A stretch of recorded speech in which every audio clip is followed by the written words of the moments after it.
3 phase या single phase cable को क्यों टेस्ट करते हैं या कब टेस्ट करते हैं, इसका एक तरीकाकार मैं आपको बताता हूं। कल भी मैंने एक वीडियो बनाई थी कि कभी भी ट्रिपिंग आती है, सपोज एक पैनल ट्रिप कर रहा है, तो एक कॉम्पिटेंट टेक्नीशियन जो होता है वो ये नहीं कहता कि मोटर खराब है, उसको प्रोसेस चेक करना होता है। सबसे पहले क्या करना होता है, कभी भी ट्रिपिंग आ रही है, पंप ट्रिप कर रहा है, तो सबसे पहले क्या करो कि आपको इश्यूज को सेग्रीगेट करना है। इश्यू को कैसे कि सबसे पहले आप पैनल को वेरीफाई करो, उसके बाद केबल को वेरीफाई करो, थर्ड स्टेज में आपको वेरीफाई करनी होती है पंप को।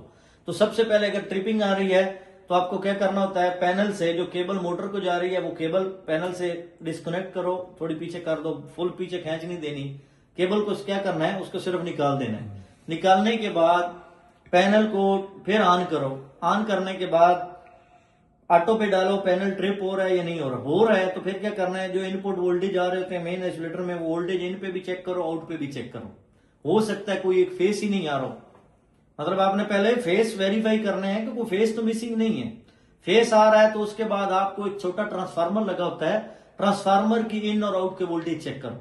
240 वोल्ट इन आ रहे हैं और 24 वोल्ट या 12 वोल्ट वो आउट कर भी रहा है कि नहीं, क्योंकि पूरा पैनल उसका ट्रांसफार्मर के कंट्रोल के ऊपर होता है। वो आ रहा है, वो प्रॉपर है, तो फिर छोटी कंट्रोल रिले लगी होती हैं, उनको थोड़ा हाथ से, कभी वो लूज होती है ना, वो कंट्रोल रिले हैं, उनका सिर्फ NONC है, उसके अलावा उनका कुछ नहीं है, उनको थोड़ा टाइट करो।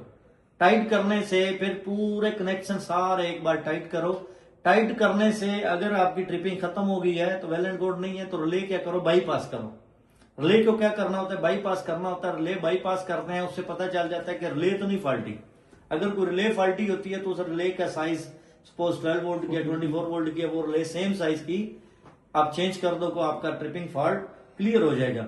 अच्छा, अगर केबल निकालने से पैनल ट्रिप नहीं हुआ तो फिर आपका फॉल्ट पैनल में नहीं है, फिर आपको वेरीफाई करना है सेकंड स्टेज में केबल को।